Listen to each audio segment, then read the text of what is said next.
다니엘서 1장은 바벨론이 예루살렘을 에워싸는 사건으로부터 시작이 되어서 12장까지 사건이 있습니다. 1장, 2장, 3장, 4장, 5장, 6장. 이거는 역사 부분. 7장, 8장, 9장, 10장, 11장, 12장은 예언 부분입니다. 그런데 계시록이 22장으로 되어 있는데 계시록의 중심부에 계시록 마이크가 뭔가 허전한 소리 많이 나오네요. 이 계시록의 중심부 계시록 12장 13장 그리고 계시록 14장 이 예언 부분은 계시록 12장 13장에서 마무리가 되고요. 이 역사 부분에 있는 이 기별들은 계시록 14장의 세 천사의 기별과 일치합니다.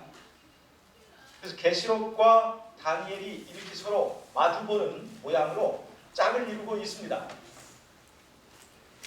제가 이 앞서 에덴 동산에서 시작되는 선악간의 대쟁투의 두 라인을 제가 말씀을 드렸죠. 여자의 후손의 계보와 뱀의 그 계보가 이어지는 것을 우리가 보았습니다. 그것이 예루살렘과 바벨론으로 상징적으로 완성된 다음에 마지막 때까지 예루살렘의 세력과 바벨론 세력이 다투고 대쟁투가 그렇게 마무리되는 것을 저희가 훑어보았습니다. 여러분 계시록이 이렇게 구성이 되는데요. 여기 계시록 12장에 이교 로마가 있고 계시록 13장에 기독교 로마, 정치적 로마, 종족 로마가 있어요. 그리고 이쪽에는 7 나팔이 있고 계시록 13장 이 뒷부분에는 7 재앙이 있습니다. 이제 계시록을 더 이렇게 보면 더 여러 가지를 할 수가 있는데 오늘은 그것이 포커스가 아니니까 그냥 지나가겠습니다. 이 구조로 제가 되어 있다는 것을 어젯밤에 제가 간단하게 설명을 해드렸습니다. 이 예언 부분은 3개의 덩어리가 있는데 7장이 한 덩어리, 8장, 9장이 한 덩어리, 10장, 11장, 12장이 한 덩어리여서 다니엘서 7장은 정치적 바벨론의 흐름을 보여줍니다. 다니엘서 8장, 9장은 종교적 바벨론의 흐름을 보여줘요. 다니엘서 11장은요. 남방왕과 북방왕이 서로 싸우면서 마지막에 북방왕이 세력을 잡는 그 흐름을 보여주는데 이 남방왕과 북방왕은 전부 다 적그리스도의 속성을 가지고 있습니다.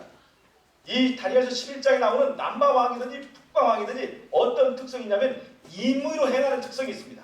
자기를 높이는 특성이 있습니다. 언약을 깨버리는 특성이 있어요. 이것들은 전부 다 적그리스도의 속성입니다. 남방왕이든지 북방왕이든지 적그리스도의 이 성장 과정을 보여주면서 마지막으로 완전하게 성장한 이 적그리스도 북방왕이 세계를 지배하게 됩니다. 그래서 다니엘 7장의 이 정치적 바벨론은 계시록 12장의 로마, 붉은 용, 열불 가진 붉은 용, 즉 정치적 로마에 의해서 완성이 됩니다. 그 다음에 다니엘 8장, 9장 종교적 바벨론의 흐름은 계시록 13장에서 나타나는 바다에서 나오는 짐승, 즉 교황권, 종교적 로마에서 완성을 봅니다. 그 다음에 다니엘서 11장에 있는 북방왕은 계시록 13장 마지막 부분에 등장하는 새끼 양 같은 짐승, 미국을 말하죠. 이 미국과 결탁해서 세계를 지배하게 됩니다. 그래서 이 바벨론의 3가지 속성, 정치적 속성, 종교적 속성, 그 다음에 그 안에 주인공인 적그리스도, 이 3가지가 바벨론의 3대 요소인데 이 3대 요소가 계시록 12장, 13장에 짐승의 3중 연합으로 귀결이 되게 되어 있습니다. 이럴 때 이 짐승의 3중 연합이 세계를 지배하고 모든 사람들을 떡이냐 말씀이냐 이렇게 선택하도록 강요할 때에 바벨론이 무너졌다, 뱀의 머리가 상하여졌다, 라고 외치는 그 기별을 전하는 사람들이 바로 계시록 14장의 세 천사의 기별을 전하는 사람들입니다. 이 사람들이 어떤 사람이냐 하는 것은 다니엘서 1장에서 6장까지 나오는 그 내용에서 그 사람들은 어떠한 사람들이며 어떠한 신앙을 가진 사람들이며 그 다음에 어떠한 기별을 전하는 사람들인가 하는 것이 다니엘서 1장에서 6장까지 잘 표현되어 있습니다. 즉 다니엘서 1장에서 6장까지 내용은 세 천사의 기별이라는 것을 제가 말씀을 드렸고, 세 천사의 기별을 전하는 사람들의 신앙은 다니엘과 같은 뜻을 정하는 사람이어야 되고, 그 다음에 다니엘 세 친구처럼 비록 내가 주께서 그리 아니하실지라도, 즉 주께서 나를 풀무불 가운데서 살려주지 않으실지라도 나는 짐승의 우상에게 절하지 않겠다 라고 하는 그런 세 친구들의 신앙을 가져야 되는 것입니다. 사자굴 속에 들어가는 다니엘의 신앙을 가져야 될 필요가 있다는 것을 우리가 다니엘서 1장에서 6장까지의 교훈을 통해서 이해할 수가 있습니다. 이 다니엘서 1장에서 6장까지의 그 교훈은요, 마지막에 짐승의 우상을 세우고 그 짐승의 우상에게 경배하도록 요구하는 그 배경적 사건이 어떠한 것인가를 잘 이해하는 그런 표상적 의미가 있습니다. 금신상을 세우는 것은 짐승의 우상을 세우는 이야기, 그 다음에 사자굴 속에 들어가게 다니엘을 잡아놓기 위해서 종교적 법령을 내린 문제, 다니엘이 흠이 없었던 사람이라는 것, 그 다음에 다니엘이 흠이 없었던 사람들이라는 것과 불 속에 들어간 그 세 친구가 옷이 하나도 타지 않고 흠이 없었던 그 상태, 이런 것들은 전부 다 마지막 때 14만 4천의 흠없는 상태를 잘 묘사해 준다고 하는 것입니다. 예. 어떻든 간에 이런 그 내용들이 다니엘서 속에 들어있습니다. 마지막 때에 사는 사람들을 위한 지혜와 안내서, 그것이 다니엘서이고, 계시록은 실제 우리가 지금 당면하고 있는 시점의 사건들을 제시해주고 있습니다. 오늘은 제가 어저께 시간이 지나서 하지 못한 이 바벨론의 세 가지 속성들의 그 역할들을 좀 더 말씀드리고 이 안식학교 시간에 드리는 강의를 마치도록 하겠습니다. 다니엘 7장은 바벨론의 정치적 속성과 흐름을 얘기하고 있죠. 사자로부터 시작해서 10뿔 가진 무서운 짐승으로 이제 연결되는 다니엘 7장의 정치적 바벨론의 역할은 뭐냐? 이거는 다니엘 7장에서 사단이 꾀하는 것은 예수님의 초림을 방해하는 것입니다. 예수님의 초림. 다니엘서 7장에서 말하는 이 정치적 바벨론은 예수님의 초림을 방해하는 거예요. 자, 이 다니엘서 7장에서는 맨 처음에 사자가 등장합니다. 그 다음에 곰이 등장합니다. 그 다음에 표범이 등장하죠. 그 다음에 10뿔 가진 무서운 짐승이 등장하는데, 이 짐승들의 공통적인 목적은 뭐냐? 그것은 바로 여자의 후손이 태어나는 것을 방해하는 것입니다. 왜 그럴까요? 여자의 후손이 태어나면 여자의 후손의 머리를 박살낼 것이라고 예언된 바로 그 주인공이 이제 제거되기 때문에, 여러분 605년에 바벨론이 예루살렘을 에워싸니 587년에 이 바벨론이 예루살렘을 무너뜨려 버립니다. 그래서 예루살렘에 있는 귀족과 왕족들을 전부 다 바벨론으로 사로잡아 가버리고 예루살렘에 성소가 없어지게 되어버렸습니다. 이 목적은 뭐냐면 바로 그 예루살렘, 이스라엘을 통해서 여자의 후손이 태어날 것이기 때문에 그 나라 자체를 뿌리를 없애버리면 여자의 후손이 태어날 수 있는 그 통로를 봉쇄하기 때문에 이 느부갓네살을 통해서 또 바벨론 왕들을 통해서 이 이스라엘을 없애버리려고 하는 것이, 그래서 예수의 초림을 미연에 방지하려는 것이, 그것이 바로 다니엘서 7장의 목적입니다. 만약에 페르시아 왕 고레스가 이스라엘을 바벨론으로부터 구해내지 않았더라면 이스라엘은 영원히 나라를 잃고 말았을 뻔했습니다. 그러나 페르시아 왕 고레스가 이스라엘을 이제 바벨론을 정복하고 이스라엘 사람들이 이제 고국으로 돌아갈 수 있다고 그렇게 해서 이 사자의 계획은 숲으로 들어갔습니다. 그 다음에 등장하는 것이 곰인데, 이것은 메데 페르시아입니다.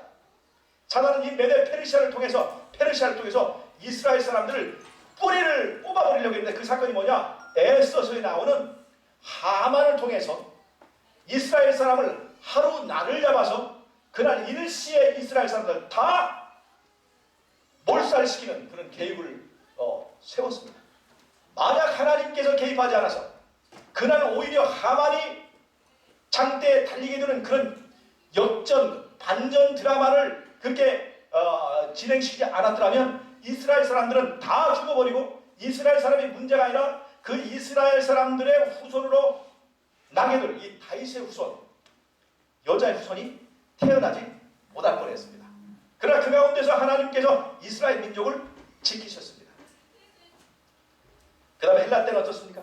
헬라에서는요, 이스라엘 사람들이 존재하긴 하지만 그 정신들을 헬라 철학으로 전부 다 싹 존재하에도 정신은 없는 사람, 그런 전략을 썼습니다. 이 전략은요, 요즘에도 유효하게 존재하는데, 재림교회, 안식일은 지켜라. 재림교회라고 하는 형식을 가져라. 그러나 재림교회의 정신은 사단이 다 뺏어가도록 놔두는 전략. 신앙의 자유는 있지만 신앙의 자유가 있는 만큼 재림교회의 정신을 쏙 빼가버리는 그런 전략이 지금도 통합니다. 헬라에서의 전략은 바로 그런 것이었습니다. 헬라의 철학, 헬라의 그 신화들, 그런 것들이 바로 대쟁투를 혼탁하게 하고 그 다음에 성경의 신앙들, 재림, 이스라엘의 정신을 다 말살하는 것이었습니다. 그리고 특별히 헬라 때는 다니엘서 11장에 말한 대로 그때부터는 헬라가 남방왕과 북방왕으로 나누어 싸우기 시작했습니다. 헬라가 남방왕과 북방왕으로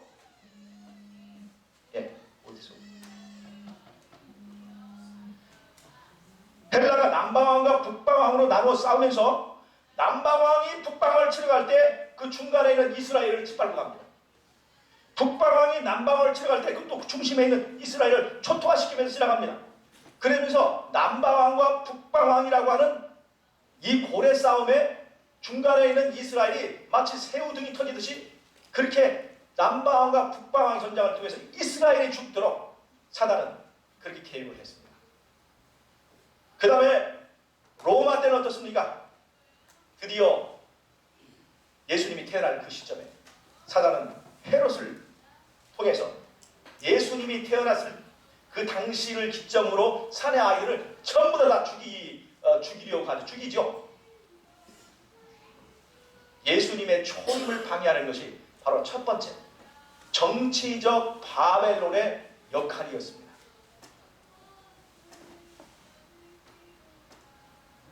그 다음에 두 번째는 종교적 바벨론의 역할입니다. 여러분, 예수님의 대제사장의 봉사는요, 예수님의 제사장 봉사는 두 가지로 나눠집니다. 하나는 해마다의 봉사, 하나는 매일의 봉사, 둘로 나눠집니다. 해마다의 봉사가 뭡니까? 대속주의를 말하죠. 그래서 사실은 엄격하게 보면 해마다의 봉사라고 하는 것은 1년에 한 번씩 지키는 그 절기를 말하는데 7절기가 다 해마다의 봉사입니다. 그 중에 대표적이고 대표성을 가지고 있는 것이 대속주일 뿐이에요. 대제사장이 봉사하는 것은 대속주일 뿐입니다. 그러나 다른 절기나 다른 일들도 대제사장의 역할을 위임받아서 하는 것이기 때문에 결국 전부 다 제사장의 그 봉사, 대제사장의 봉사라고 볼 수가 있습니다. 여러분, 7절기가 어떻게 되어 있습니까? 유월절, 그 다음에 무교절, 요제절, 오순절. 이건 봄절기입니다. 4개의 절. 가을절기는 대속주일이 제일 중요한데 대속주일을 위해서 나팔절로 준비하고 대속주일이 끝나면 초막절 잔치를 벌입니다. 이 7개의 절기예요. 이 7개의 절기는 무엇을 말하냐면 예수님이 이스라엘 전체를 대표해서 죽으시고 살아나시고 하늘에 올라가셔서 대제사장의 봉사를 수행하시는 과정을 말합니다. 이거는 이스라엘이 믿든지 안 믿든지 예수님이 일방적으로 행하시는 것입니다.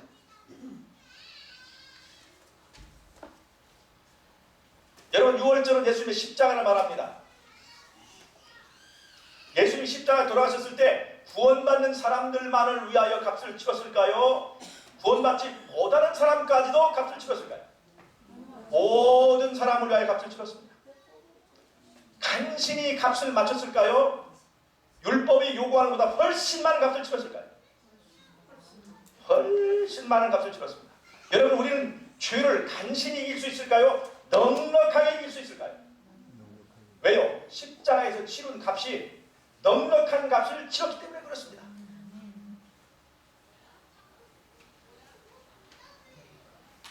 자, 예수님 십자가에서 모든 사람을 위하여 값을 치렀습니다. 그것도 넉넉하게 치렀습니다. 그러면 모든 사람이 구원을 받습니까? 모든 사람이 구원을 받습니까? 네. 예수님이 일방적으로 모든 사람을 위하여 구원을 받도록 돼 있으면 이미 우리는 다 구원받았습니다. 만약에 예수님이 일방적으로 결정할 수 있는 것이라면 우리는 이미 다 천국 가서 이미 구원받았습니다. 그러나 예수님이 일방적으로 결정할 수 없는 상황이 있었습니다. 왜 예수님은 일방적으로 우리의 구원을 결정할 수 없을까요? 하늘에서 대쟁투가 일어난 것이 우리가 하나님을 경배하는 것이 우러나서 하는 것이냐, 아니면 억지로 일방적으로 하나님이 그렇게 만들어놨고 그렇게 요구하기 때문에 경배하는 것이냐에 대해서 그것 때문에 대쟁투가 시작된 거예요. 아무리 하나님이 좋아도, 아무리 하늘이 좋아도 내가 하나님과 함께 사는 것이 껄끄러운 사람들에게는 그것이 천국이 되지 못합니다. 여러분, 여기 우리 교회에 지금 안식일에 다 계신데요, 우리가 지금 이 그대에 있는 그대로 하늘에 가면 생명강 흐르고 생명수 있고 생명나무 있는 그 하늘에 가면, 그 다음에 보석으로 지은 집에 그 하늘에 가면 여러분 행복할 것 같습니까?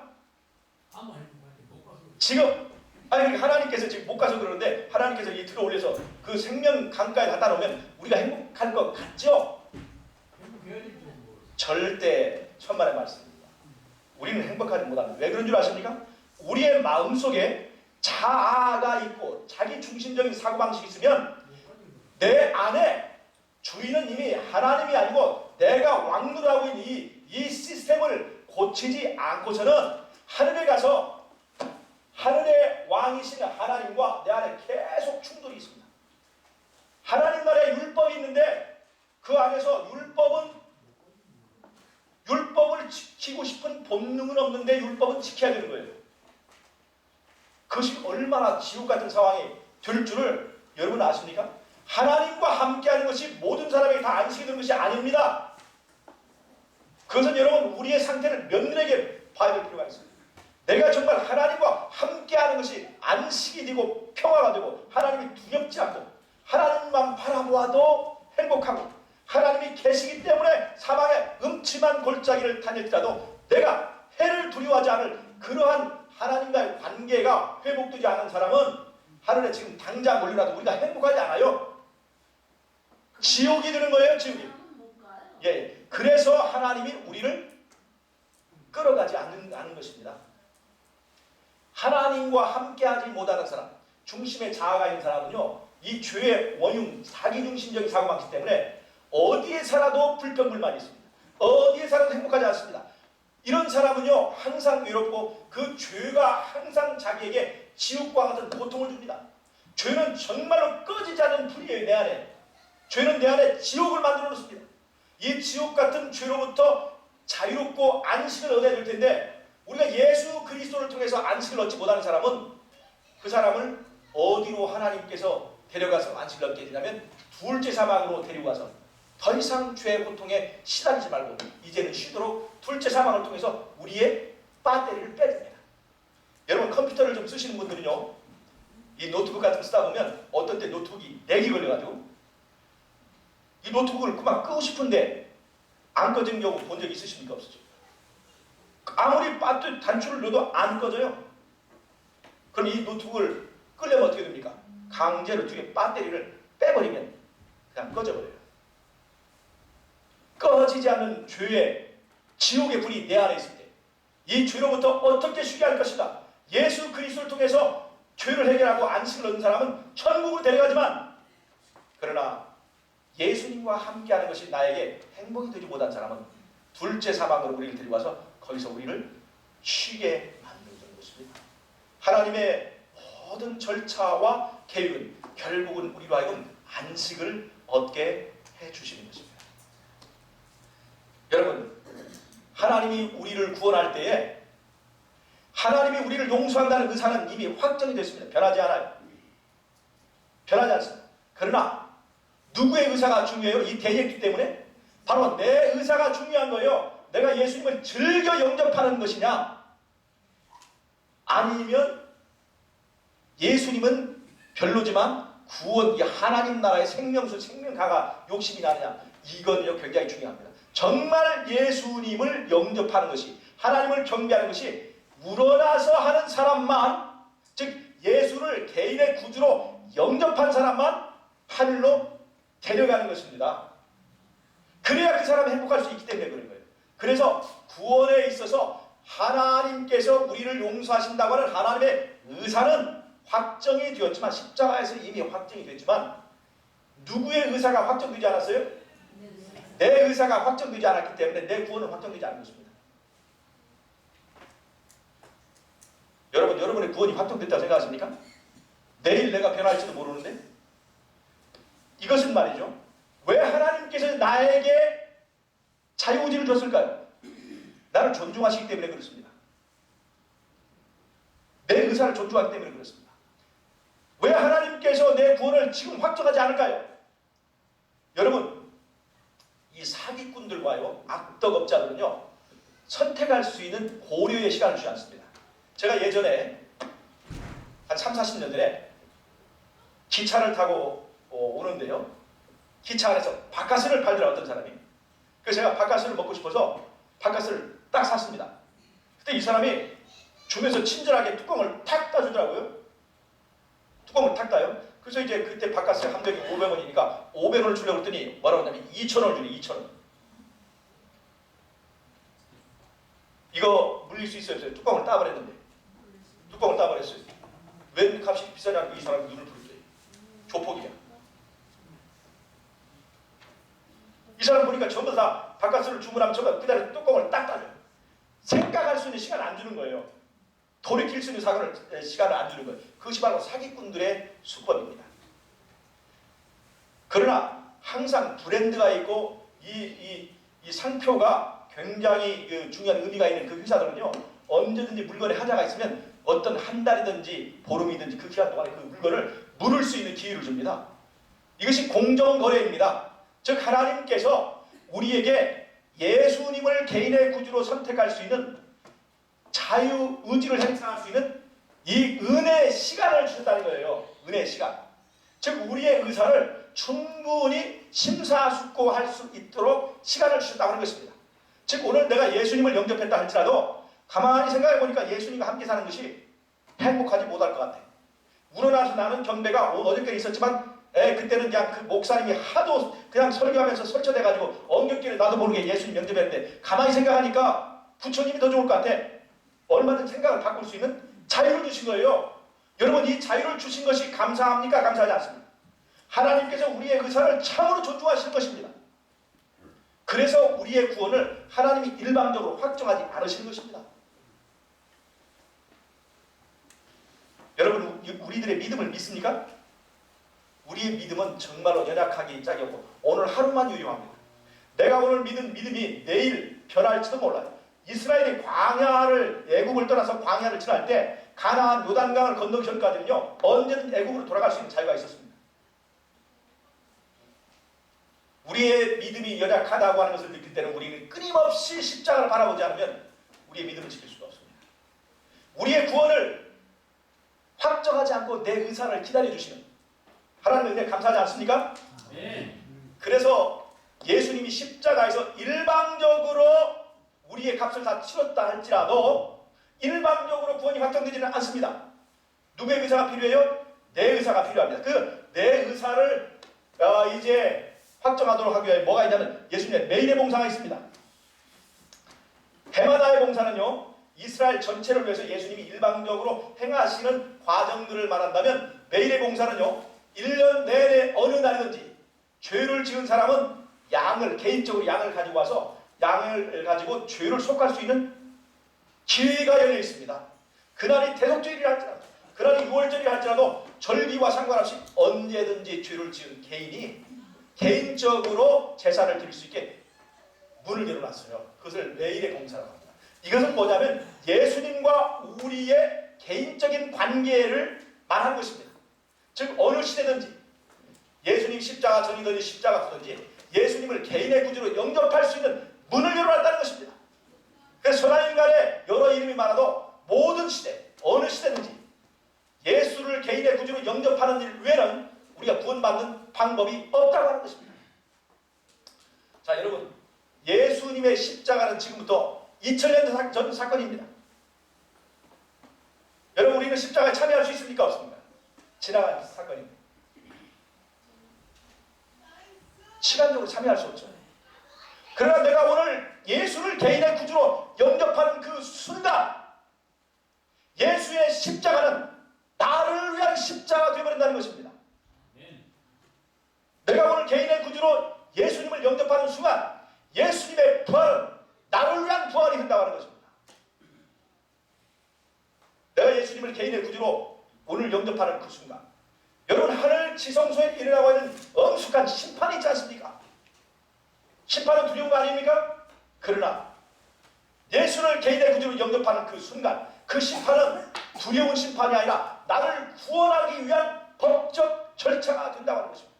내가 구원받기 위해서는 부활을 법적으로 아니면 이 마지막 때 이 인을 받아야 되면 법적으로 내가 구원이 확정되었다는 표를 얻어야 되는데 그 나를 구원하기 위하여 예수님이 법적 절차를 진행하는 것이 된다고 하는 것입니다.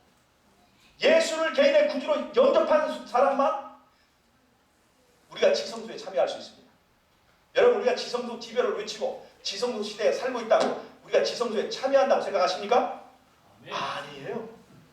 오늘 우리가 지성소, 예수님의 지성소 사업에 참여할 수 있는 유일한 길은 예수님을 개인의 구주로 영접하는 것밖에 없다는 것입니다. 여러분, 초막절은 아직 이르러 오지 않은 사건입니다. 천국 잔치입니다. 우리가 가려고 하는 곳입니다. 미래의 사건이. 그러나 오늘 예수를 개인의 구주로 영접하는 이 순간 우리는 믿음으로 어디에 참여할 수 있냐면 초막절 구원의 잔치에 믿음으로 참여할 수 있다는 것입니다. 이것이 바로 성소제도가 우리에게 알려주는 믿음으로 말미암는 의의 원리입니다.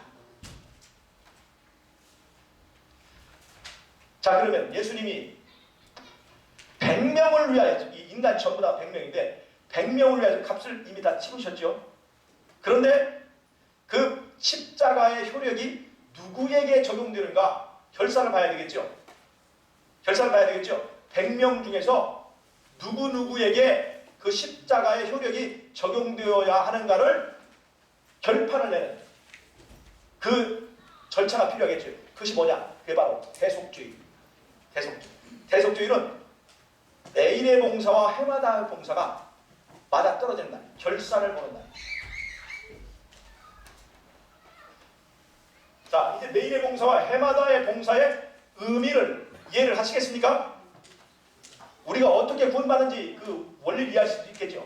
자, 그럼 잘 보세요. 제가 왜 이 얘기를 했냐면 예수님의 초림을 방해하는 것이 다니엘서 7장의 역할이라고 했죠. 정치적 바벨론 역할. 즉 이것을 이 해마다의 봉사와 매일의 봉사를 나눠보면 다니엘서 7장에서 말하는 정치적 바벨론은 예수님의 해마다의 봉사를 방해하는 것이었습니다. 예수님의 해마다의 봉사를 방해하기 위해서 예수님의 초림을 방해하고 예수님이 십자가에서 내려와서 죄를 짓고 그 다음에 죄인들이 조롱할 때 이 죄인들에게서 욕을 하고 하늘 올라가길 바랬습니다. 예수님이 십자가에 죽으시고 부활하셔서 40일 동안 이 땅에 계시다가 하늘로 올라가셔서 하늘 성소를 계시하셨습니다. 근데 예수님께서 십자가에 죽으실 때 어떤 일이 동시에 있었느냐? 사단은 하늘에서 내가 쫓겨버렸습니다. 이 땅으로 더 이상 다른 곳으로 왔다 갔다 못하고 이 땅에만 딱 감독이 돼버렸어요. 이 땅에서만 활동할 수 있도록 이 땅으로 떨어져 버렸습니다. 계시록 12장에 나오는 이 용과 이제 용의 사자도 이 그 사건입니다. 자, 예수님은 하늘로 올라가셨고 사단은 이 땅으로 완전히 내쫓겼습니다. 이제 예수님의 해마다의 봉사를 사단이 방해할 수 있을까요? 없을까요? 자, 예수님은 하늘에 올라가셨고 사단이 이 땅을 내쫓겼어요. 하늘로 왕래할 수 없습니다. 이제는 예수님의 해마다의 봉사를 방해할 수 있을까요? 없을까요? 방해할 수 없어요. 이 땅 완전히 내쫓겼고 예수님 하늘 올라가셨으니까 더 이상 예수님의 해마다의 봉사를 이 땅에 사단이 장악하고 있고 예수님이 이 땅에 오셨을 때는 예수님을 유혹하기도 하고 예수님을 협박하기도 해서 방해할 수도 있었지만 이미 예수님이 사단의 영역으로부터 벗어나버렸단 말이에요. 그러니까 예수님을 방해할 수가 없어요. 해마다의 봉사를 방해할 수 없어요. 그래서 두 번째 사단의 전략은 뭐냐면 매일의 봉사를 방해하는 것입니다. 예수님의 매일의 봉사를 방해하는 것이에요. 종교적 바벨론, 종교적 로마, 즉 정치적 로마, 계시록 12장에 정치적 로마의 역할을 이어받은 것이 바로 교황권, 종교적 로마 아닙니까? 이 종교적 로마의 만행은 뭐냐? 다니엘서 8장 13절 한번 읽어보십시오. 다니엘 8장 13절.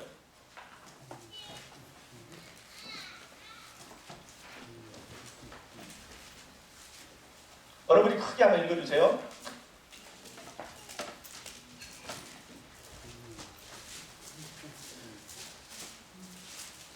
내가 들은 적 거룩한 자가 말하더니 다른 거룩한 자가 그 말하는 자에게 묻되 이상에 나타난 바 매일 드리는 제사와 망하게 하는 죄악에 대한 일과 성소와 백성이 내어준 바 되며 짓밟힐 일이 어느 때까지 이를꼬 하매. 예, 됐습니다. 다니엘 8장 13절은요. 이 적그리스도가 매일 드리는 제사를 폐하며, 이 매일 드리는 제사를 폐한다는 것은 예수님의 매일의 봉사를 폐한다는 겁니다. 방해한다는 겁니다. 그 다음에 성소를 짓밟습니다. 그런데 이미 이 적그리스도, 즉 교황권의 시대에 예루살렘은 이미 AD 70년에 다 무너져 성소가 없어져 버렸어요. 즉 이 교황권이 짓밟을 성소는 하늘에 있는 성소를 말하는 거예요. 성소를 짓밟고 이 땅에서 이 하나님의 백성들을 핍박하고 그리고 예수님의 매일의 봉사를 방해하는 것입니다. 이 매일의 봉사의 핵심은 뭐냐? 예수님과 사람이 만나는 것입니다. 개인적인 만남이에요. 예수님과 사람이 만나는 것이 매일의 봉사의 핵심입니다. 여러분, 인간은 연약합니다.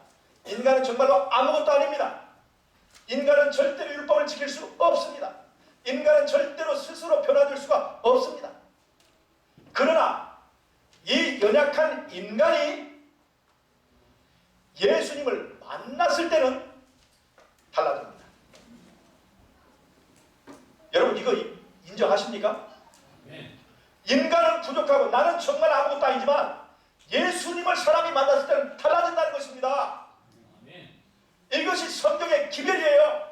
힘과 능으로는 안 되지만 그의 힘으로 된다는 것이 바로 그거예요.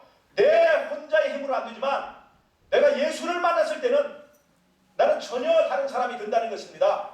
네. 자성이 있습니다. 못은 다른 수를 이끄는 자력이 없어요. 그러나 이 못이 차석을 만났을 때는, 차석에 붙었을 때는 절대로 평범한 못이 아닙니다. 이 못에게도 자석에 있는 이 자력이 흐르고 있게 된다는 것이에요. 인간은 연약하지만 예수를 만났을 때는 놀라운 위력이 있고 놀라운 변화가 있는 것을 사단이 알기 때문에 사단은 예수님의 매일의 봉사를 그래서 방해하는 것입니다. 매일의 봉사를 방해하기 위해서 어떻게 되냐? 사단은 예수님의 하늘 성소라고 하는 것은요, 언제든지 하나님과 사람이 만나는 일을 위하여 베풀어 놓은 것입니다. 성소 안에는 언약궤가 있죠. 이 언약이라는 것은 하나님과 사람이 사랑해서 하나 되는 만남을 위한 것입니다. 하늘 성소는 바로 거기에서 내가 믿음으로 예수님과 만나는 그 일을 위한 것인데, 하늘 성소 사업을 방해하기 위해서 이 땅에다 가짜 성소를 지었습니다. 그게 뭔가요? 카톨릭이라고 하는 교회 시스템, 가짜 교회입니다. 즉 하늘 성소에서 예수님이 나를 위해서 중보하시고 내가 예수님께 죄를 고백하려고 하는데 인간 가짜 성소를 만들고 가짜 예수님을 만들어 놓고 대리 예수님 만들어 놓고 예수님께 고백해야 될 고해 성사를 인간 신부에게 하게 하고 하나님께 돌려야 될 영광을 적그리스도 가짜 그리스도에게 영광을 돌리기 위해서 하늘 성소가 있지만, 하늘 성소에서 예수님의 나를 위한 봉사가 있지만, 그것이 있으나 마나하게 만드는 것이 바로 이 가짜 성소를 만들어 놓은 것입니다. 하늘 성소를 가서 예수와 만나는 일을 방해하기 위하여 사단이 세워놓은 이 가짜 성소, 이게 바로 가톨릭 시스템입니다. 매일의 봉사를 방해하기 위한 것입니다. 그 다음에 여러분 또 하나, 이 사단이 매일의 봉사를 방해하기 위해서 세운 가짜 성소가 있습니다. 그게 뭔 줄 아십니까? 그것이 바로 일요일입니다. 안식일이라고 하는 건요, 제7일이죠. 안식일이라고 하는 건요, 제7일, 7이라고 숫자는 6 더하기 1입니다. 제7일 안식일이죠. 7 속에는 안식이 있습니다. 6은요, 사람을 대표하는 숫자입니다. 666 진수계표. 이건 인본주의적 사상을 말합니다. 10계명에서 인간, 사람과의 관계를 말하는 계명도 6개입니다. 아담은 몇째 날에 만들었어요? 6째 날에 만들었습니다. 그래서 6이라고 하는 숫자는 인간을 대표하는 숫자예요. 인간의 한계를 말합니다. 그러나 연약한 인간이 1이라고 하는 하나님을 만나면 그때 7이라고 하는 안식, 7이라고 하는 후원에 이룰 수 있다고 하는 것이 이 제7일 안식일 속에 들어있습니다.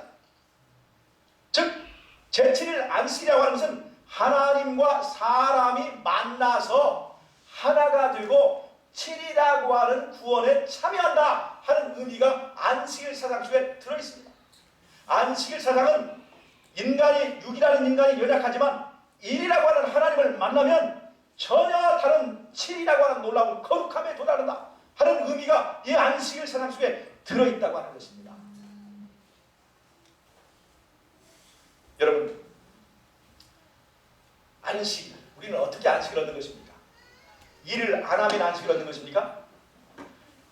일을 안 해서 얻는 안식은요, 그냥 쉬운 안식이에요. 이거는 공휴일도 똑같이 이런 안식을 줍니다. 그러나 진정한 안식은요, 여러분, 만남에 있습니다. 만남의 안식이 있어요.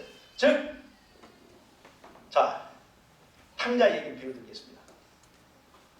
탕자의 아버지가 아들이 나간 다음에 안식이 있었을까요? 없었을까요? 없었어요. 우리는 탕자하고 탕자 아버지하고 누가 더 안식이 필요한가 하면 대부분 다 탕자가 안식이 필요하다고 그래요. 그러나 여러분 잘 모르는 얘기예요. 탕자보다 더 안식이 필요한 건 탕자의 아버지입니다. 자, 탕자도 안식이 필요하고 아버지도 안식이 필요해요. 여러분 오늘 하나님에게 안식이 필요하겠습니까? 안 하겠습니까? 일을 해도 피곤하지 않은 하나님에게 그런 일을 하고 안 하고의 그 피곤함에서 쉬는 안식은 없습니다. 하나님에게 필요한 안식은요, 탕자를 만나는 것입니다. 탕자가 하나님께 돌아갔을 때 하나님 쉬게 하는 것입니다. 이 아버지가 쉴 때 아들도 쉬게 되었다는 것입니다. 탕자가 아버지께로 돌아와서 아버지를 만났을 때 진정한 쉼이 있는 것입니다. 내가 오늘 예수님을 이 안식일에 만났을 때 내가 진정한 안식을 얻는 거지, 교회에 와서 집사님도 만나고 장로님도 만나서 하고 싶은 말도 많고 그 다음에 같이 얘기할 것도 많았는데 그렇게 도란도란 얘기하고 여러 사람, 이 사람 저 사람 만나고 때로는 설교까지 다 들었는데 뭐를 빼먹고 갔냐면 예수님을 만나지 않고 갔네. 그럴 수가 있어요, 없어요? 제 경험으로는 많아요. 굉장히 분주하게 많은 일을 했는데 예수님을 만나지 못하고 간 거예요. 진짜 안식을 누리지 못했습니다. 여러분 정말 주의해야 됩니다. 안식일 교인이 날짜는 지키는데 예수가 빠진 안식일 교인 많다는 얘기예요. 제가 그 경험을 해봐서 잘 압니다. 여러분 이 얘기가 저만의 얘기입니까?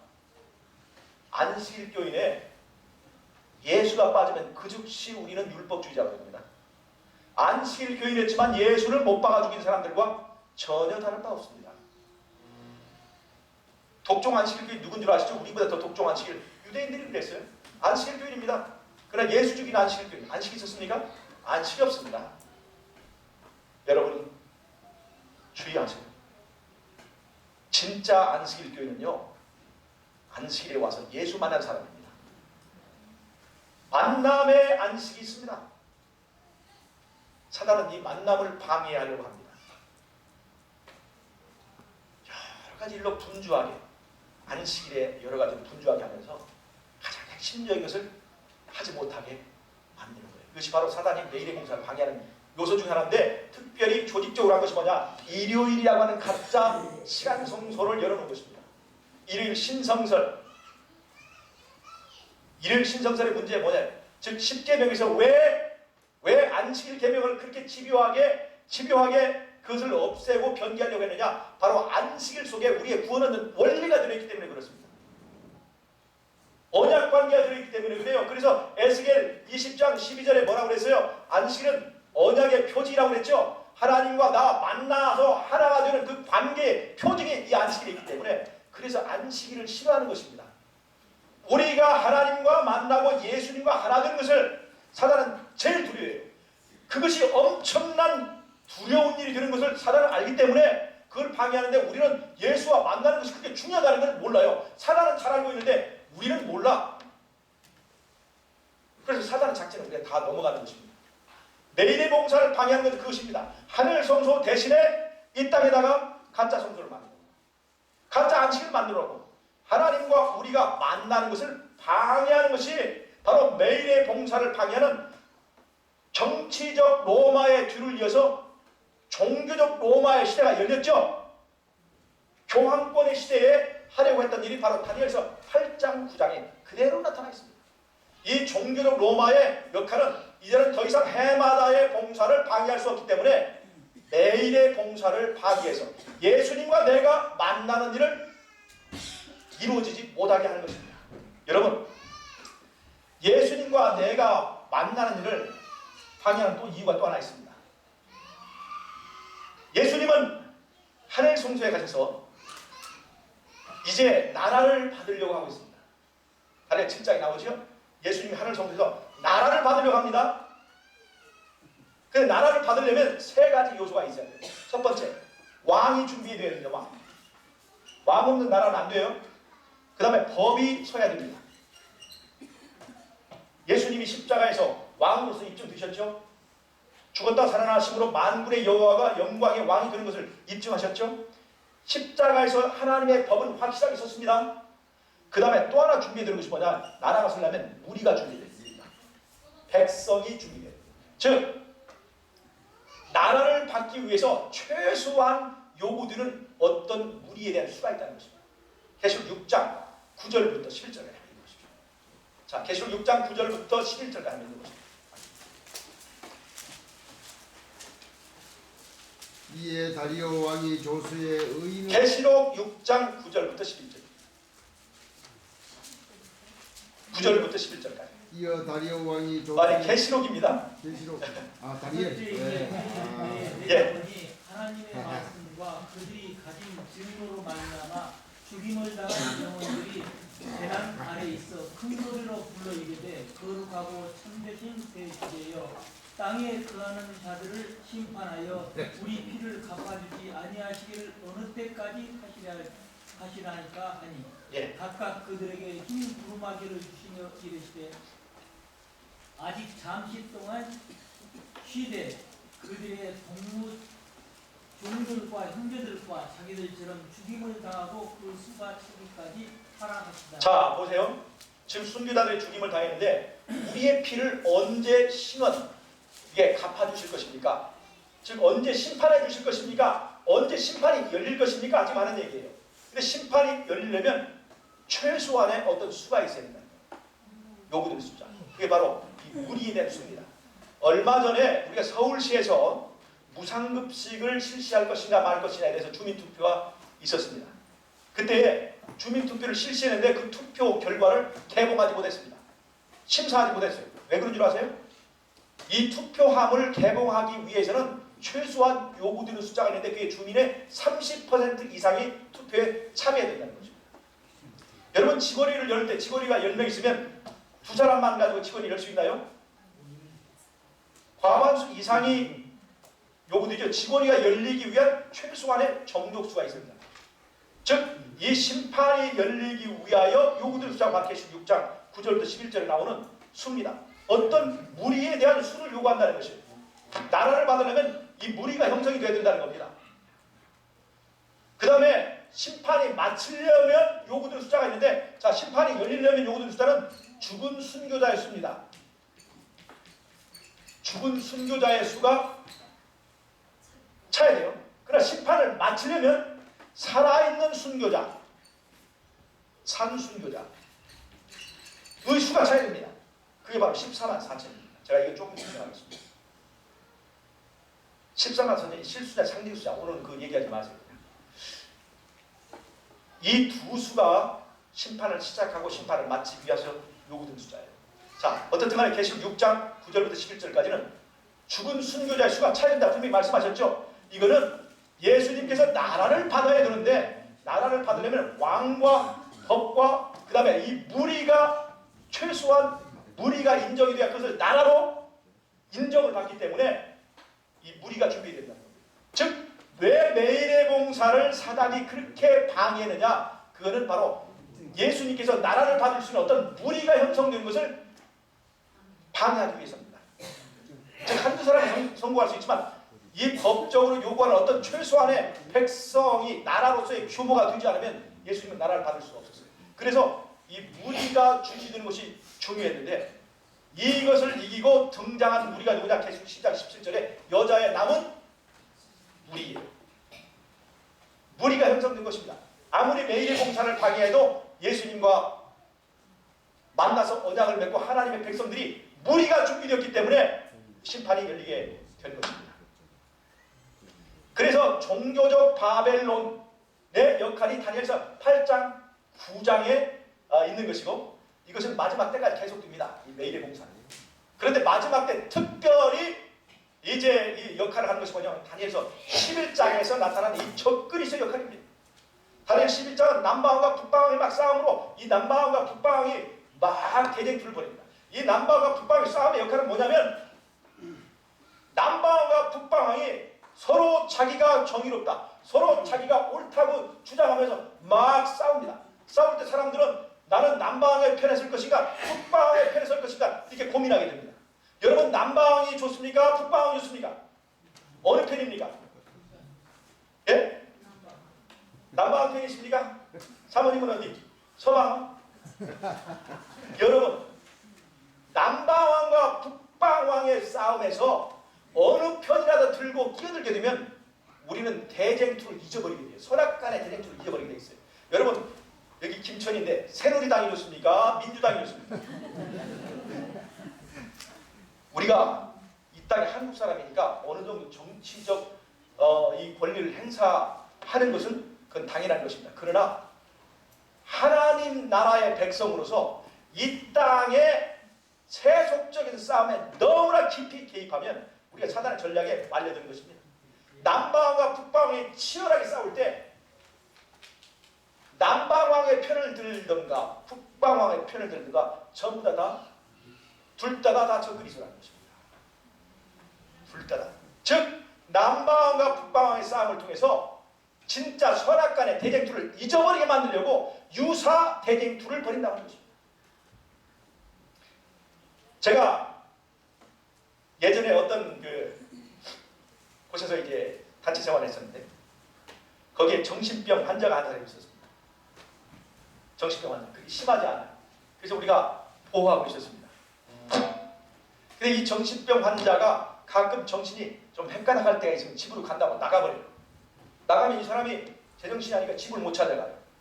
잃어버린다. 잃어버리면 누가 책임이냐면 이 사람을 데리고 있는, 보호하고 있는 이제 우리가 책임이 있기 때문에 이 사람이 항상 이 사람의 그 거동을 지켜보는 그 꼬마 학생들을 거기다 담당을 줬어요. 그런데 어쩌다 이 사람이 말이죠, 기분이 나빠는지 씩씩거리면 나 이제 집으로 간다고 막 내려갑니다. 한번 필이 팍 통하면 이 사람이 씩씩거리면서 막 집으로 간다고 그래요. 그러면 그 꼬마 학생들이 형 가지마, 형님 가지마 그러면 가지마라 하면 그냥 툭 치면 저기 툭툭 떨어져요. 막을 수가 없어요.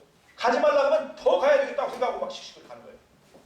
근데 거기에 지혜로운 한 사람이 있었는데요. 이 사람은 어떻게 하냐면, 이 사람이 씩씩거리고 집으로 간다고 하면 가지 말라고 말을 하지 않는데 그냥 씩씩거리고 내려가 한참 내려가도록 가만 놔둔대. 그럼 저같이 내려가다가 저쪽에 하우스 옆에 가면 하우스 옆에까지 가면 거기서 어이 정영 하우스에 호박 달렸나 봐 그런다는 거예요. 그럼 이 사람이 씩씩거리고 내려가다가 이제 집으로 가지 말라는 얘기 아니죠? 그러니까 걔 상관없어. 그래가지고 하우스를 보러 간대요. 하우스를 보면 보고 와서 호박 없어 그런대요. 그럼 이 사람이 아니 그럼 그냥 올라와. 그럼 이 사람이 다시 올라온대요. 왜 그런 줄 아세요? 이 사람은 집으로 내려간다고 하는 목표를 두고 가다가 호박을 보는 동안에 목표를 잊어버린 거예요. 목표. 여러분 이게 사단이 우리에게 사용하는 방법이라니까요. 이 땅에서 중요하지 않은 일에 너무나 목숨 걸지 말라는 거예요. 남방과 북방의 이 유사한 대쟁투가 바로 그런 효과를 가지고 있습니다. 대부분 우리는 사실은 남방왕이나 북방 편에 그 중에 하나가 있습니다. 그래서 우리는 둘 다 우리 발을 빼야 됩니다.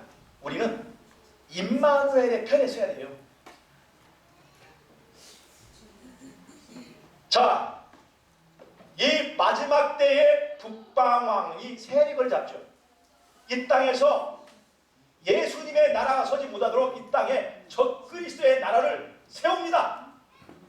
그리고 짐승의 우상을 세우고 바벨론이 세계를 지배하는 그 지배권을 이루어 놓습니다. 그리고 그들의 말을 듣지 않으면 매매권을 주지 않습니다. 왕의 진미를 먹지 못하게 합니다. 여러분 마지막 때에 일요일 금령을 내릴 때 이 땅에 극심한 기근이 있는데 지금 식량 수출국인 미국이나 이런 데서 이제 식량을 확보하고 있습니다. 다른 데는 다 흉년이 들었습니다.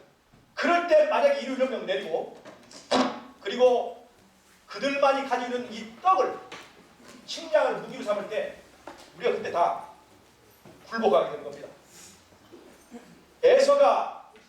에서가 장자권을 빼앗긴 것은요 거창한 상 이 뷔페 식당에서 무릎을 꿇는 것이 아닙니다. 팥죽 한 그릇에 무릎 꿇는 거예요. 왜 그러냐? 그때 배가 고팠기 때문에. 배고픈 상황에서는 팥죽 한 그릇이 왕의 진미가 된다는 겁니다.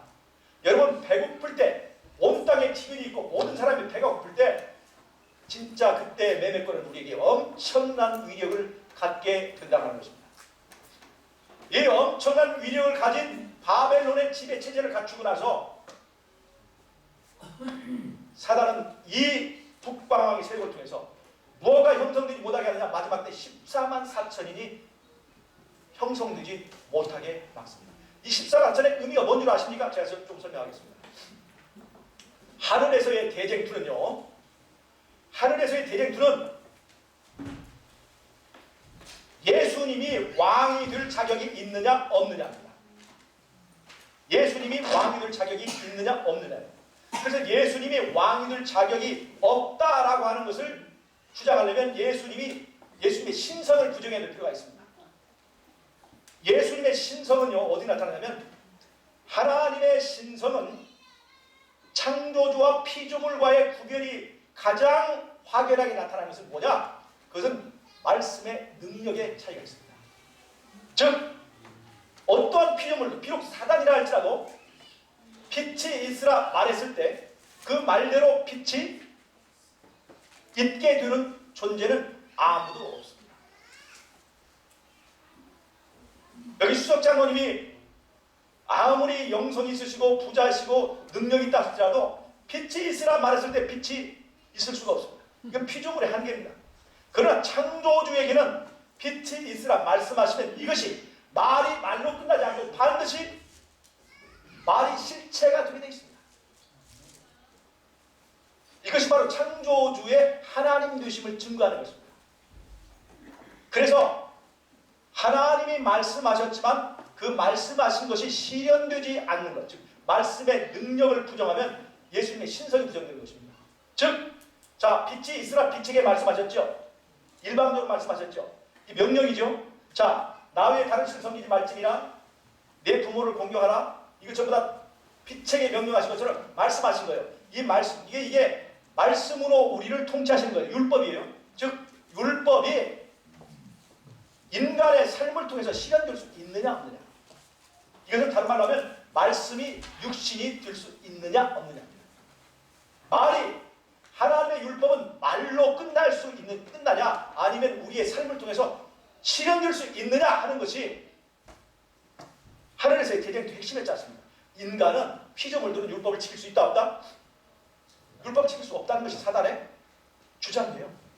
율법을 지킬 수 없다는 거예요. 즉 율법을 지킬 수 없게 되면 그 율법을 말씀하신 예수님은 하나님이 되지 못하는 것입니다.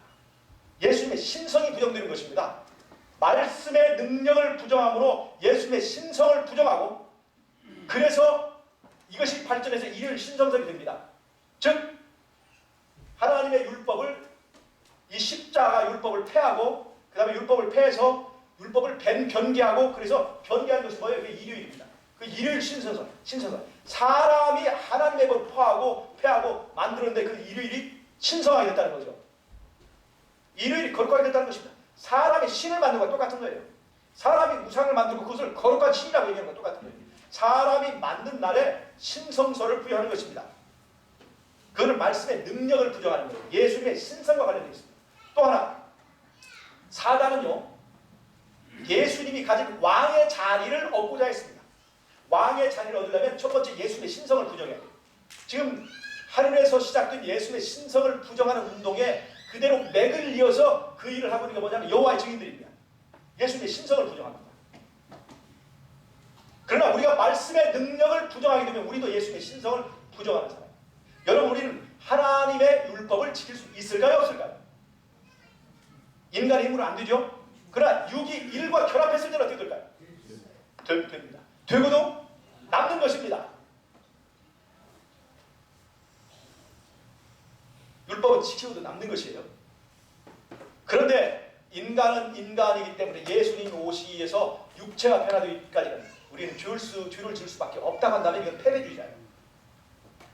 예수님이 오시기 전에 오늘 예수가 내 안에 오시면, 내 안에 영접되면 내 안에 변화가 생기고 내 안에 새로운 본능이 창조될 수 있다. 제가 어젯밤 말씀드렸죠. 창세기 3장 15절에서 우리에게 하신 약속, 즉 뱀과 원수들의 그 약속, 다른 말로 하면 죄를 미워하는 마음을 심어줄 수 있다고 하는 하나님의 창조의 능력이 내 안에서 이루어지면 율법을 지키고도 남는다 하는 것이 바로 이게 예수님의 대쟁투에서 주장입니다. 그래서 사단은 뭐라고 하냐면 하나님의 율법은 지킬 수 없다. 말씀은 말씀으로 끝나고 육신이 될 수 없다. 그러나 그것을 뒤집어 엎은 것이 뭐냐면 그것이 바로 예수님의 성육신의 삶입니다. 한쪽에서는 예수님의 신성을 부정하면서 또 한쪽으로 주장이 뭐냐? 인간도 하나님이다. 인간도 하나님과 같다. 라고 주장하는 주장을 또 한편 합니다. 그게 뭐냐면 영혼불멸설. 영혼불멸설이 뭐냐? 여호와 하나님만이 죽어도 죽지 않는 속성이 있는데 인간도 죽어도 죽지 않는 속성이 있다. 그게 뭐예요? 영혼불멸설입니다. 그래서 사단의 마지막 때에 이 세상을 이 유혹하고 거짓말로 사람을 속이는 두 가지 무기가 있는데 대쟁투에 나왔습니다. 그건 뭐냐면 일요일 신성설과 영혼불멸설이다. 이렇게 얘기하고 있습니다. 하나는 예수님의 신성을 부정하고 하나는 우리의 신성, 우리도 신성이다라고 하는 것을 주장해서 내가 하나님 될 수 있는 얘기. 즉 사단이 예수님의 자리에 앉기 위한 두 가지 이 전략이라고 하는 것입니다. 자, 그래서 말씀이 육신이 될 수 있느냐 없느냐 하는 것이 하늘에서 시작된 대쟁투인데 예수님께서 알았습니다. 예수님께서 성육신으로 이 땅에 오셔서 율법을 지키세요, 안 지키세요? 지키고도 남는 삶을 사셨죠. 그 사람이 율법을 지킬 수 있다. 그 다음에 율법을 지키고 십자가에 죽기까지 했지만 그 예수님께서 영광스럽게 변화되셨죠. 그걸 통해서 율법을 지킨 그 삶의 결과는 얼마나 놀라운 구원이 되는가를 보여주었습니다. 예수님이 성육신이 되셔서 율법을 순종하고 지킨 것은 예수님만 지킬 수 있다 하는 것을 알려주기 위해서입니까? 아니면 너도 나같이 지킬 수 있어 라고 하는 말을 하기 위해서 오신 겁니다. 바로 그것이에요. 왜 굳이 예수님께서 사람의 모양으로 오셨느냐? 그건 바로 똑같은 사람을 모양으로 하고 있는 우리에게 희망을 주려고 하신 것입니다. 그런데 예수님이 승천하신 후에 사람들은 사단의 충동을 받아 이런 주장을 하기 시작했습니다. 예수님은 예수님이기 때문에 하나님 아들이기 때문에 그렇게 되지만 예수님이 아닌 사람들은 절대로 안 된다. 예수님이 아닌 사람들은 인간은 인간이기 때문에 어쩔 수 없다. 그것은 예수님이니까 그게 가능했고 예수님이 아닌 사람들은 그것이 가능하지 않다. 이런 주장 우리 교회에서도 하지 않습니까? 안 합니까? 김천은 안 하는데 다른 데서 많이 해요. 우리가 그런 것들로 우리의 교회를 핑계댈 때가 있다는 거예요. 예수님은 예수님이기 때문에 그렇게 할 수 있지만 나는 예수님이 아니기 때문에 이렇게 살 수밖에 없다라고 자기 죄를 핑계하고 합리화시키는 그런 것들이 있는데 이것이 바로 사단의 주장입니다. 그래서 사단이 예수님이 아닌 인간들에게 예수님이 가지고 있는 흠없음의 속성이 나타날 수 있다는 것을 입증하는 사람들이 누구야? 14만 4천입니다. 14만 4천. 12 곱하기 12에서 이게 144개의 인간 유형을 놓고 거기다 곱하기 1000을 해서 144개의 인간 유형은 어떤 인간이라도 다 둘 수 있다는 그 의미가 될 수 있어요. 그 다음에 곱하기 1000이라고 하는 것은 어떤 지역에서만 일어나는 게 아니라 보편적으로 전 세계적으로 지역과 상관없이 이런 일들이 가능하다 하는 것을 보여주는 것이 바로 14만 4천인데 이 14만 4천은 계시록 14장 1절부터 5절까지 나옵니다. 근데 여러분 잘 보세요. 14장 1절부터 5절까지 보면 굉장히 중요한 문제가 있어요. 이 14만 4천의 특성이 입에 거짓이 없고 뭐가 없는 자들은 흠이 없는 자들이라고 그랬죠. 이 14만 4천이 흠이 없다고 하는 것은 굉장히 큰 의미가 있습니다. 사실 흠이 없는 것은 14만 4천이 아니라 14만 4천을 이끌고 가고 있는 어린 양의 특징입니다. 어린 양의 특징이에요. 어린 양은 제물이기 때문에 흠이 있어서는 돼요 안 돼요? 이건 예수님입니다. 예수님에게는 흠 없음이 어울립니다. 그런데 문제는 예수님이 흠이 있다 얘기하지 않고 예수님이 어디로 이끌듯 따라가고 있는 무리들이 바로 흠이 없다고 하고 있는 거예요. 이 말이 무슨 말이냐? 자석이 어디로 이끌는지 못이 따라가고 있다면 이 못은 자석에 붙어 있습니다. 즉 14만 4천이니 어린 양과 하나이기 때문에 어린 양이 어디로 이끌는지 따라가고 있는 거예요. 지금 이 사람들은 가고 싶지 않은데 억지로 따라갈까요? 예수님 따라가는 것이 즐겁고 행복하기 때문에 따라갈까요? 즐겁고 행복하기 때문에 예수님을 따라서 예수님과 철석같이 하나 되어서 따라가고 있는 거예요. 14만 4천은 우리처럼 연약한 인간입니다. 대단한 인간이 아니에요. 연약한 인간이지만 그가 예수를 만나서 예수와 하나 되고 예수님께서 어디로 이끌는지 따라가는 삶을 살 때에 자석에 있던 자성이 모세에게 전이 옮겨오는 것처럼 어린 양에게 있던 흠없음이 어린 양을 따르는 사람들에게도 나타난다고 하는 것입니다. 나타난다고 하는 것이에요. 그래서 이 14만 4천인이 마지막 때 예수님께서 대쟁투를 마치고 승리하기 위해서는 이 14만 4천을 입증해 보여야 되는 거예요. 14만 4천이 준비돼서 제시되어야 누가 무너질까요? 사단의 주장이 잘못됐다는 것을 입증하고 예수님은 이제 성수봉사를 마치고 그때에 재림하실 수 있는 겁니다. 그래서 다니엘 11장에 나오는 제가 저 집사님 빨리 끝내라고 하기 때문에 자 집사님 제가 이제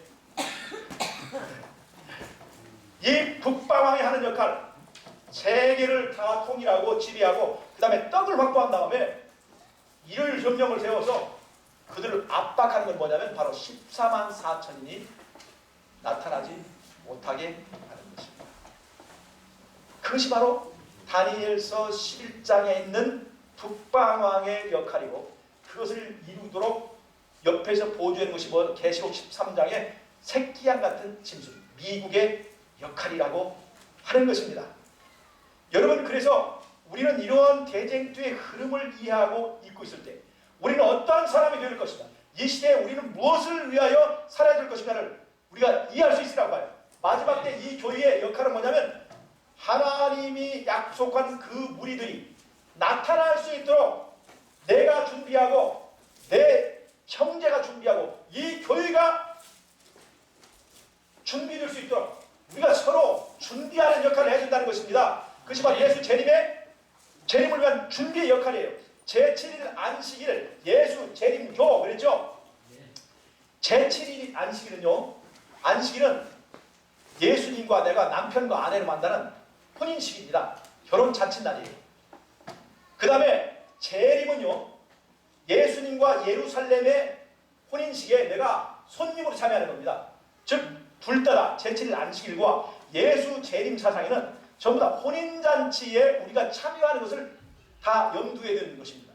즉 혼인잔치에는 뭐가 필요해요? 준비가 필요해요. 예복이 필요하다는 것입니다. 그래서 제7일 안식일 예수 재림교의 이 존재의 목적은 뭐냐면 예수님 재림이 임박했을 때 이 세계 온 세상 사람들에게 재림이 가까웠으니까 거기에 합당한 준비를 하도록 촉구하고 기별을 전하는 것이 이 재림교회의 사명이라고 한다면, 여러분 제가 이제 어젯밤부터 제가 말씀드렸던 이 새 천사의 기별의 흐름과 대쟁의 흐름을 제가 다 말씀드렸죠. 우리는 어떠한 사람이 되어야 될 것이냐? 우리의 중심에 여자의 후손이 계셔야만 우리는 여자의 남은 무리입니다. 우리의 중심에 여자의 후손이 계시지 않는데 여자의 남은 무리가 될 수 없습니다. 여자의 남은 무리는 말씀이 육신의 삶을 체험하고 그것이 될 수 있다는 것을 경험한 사람들이에요. 경험했기 때문에 경험한 사람만 부를 수 있는 노래가 있습니다. 그것이 바로 새 노래입니다. 하고 싶지 않은데 억지로 하는 사람은 절대로 그 노래를 이해할 수가 없어요. 그런데 하나님의 율법을 지키는 것이 하고 싶어서 하는 사람에게는 그 행위가, 그 체험이 노래가 되는 것입니다. 이 새 노래를 가진 백성, 이 새 노래가 사단에게는 완전히 사형 선고가 되는 거예요. 이 새 노래를 정말 두려워하는 것입니다, 사단. 그래서 여러분 이 14만 4천으로 우리가 준비하고 또 준비될 수 있도록 서로 격려하고 하나님의 말씀대로 사는 저와 여러분 되시기 바라면서 두 번째 강의를 마치도록 하겠습니다. 네. 예, 장로님 감사합니다.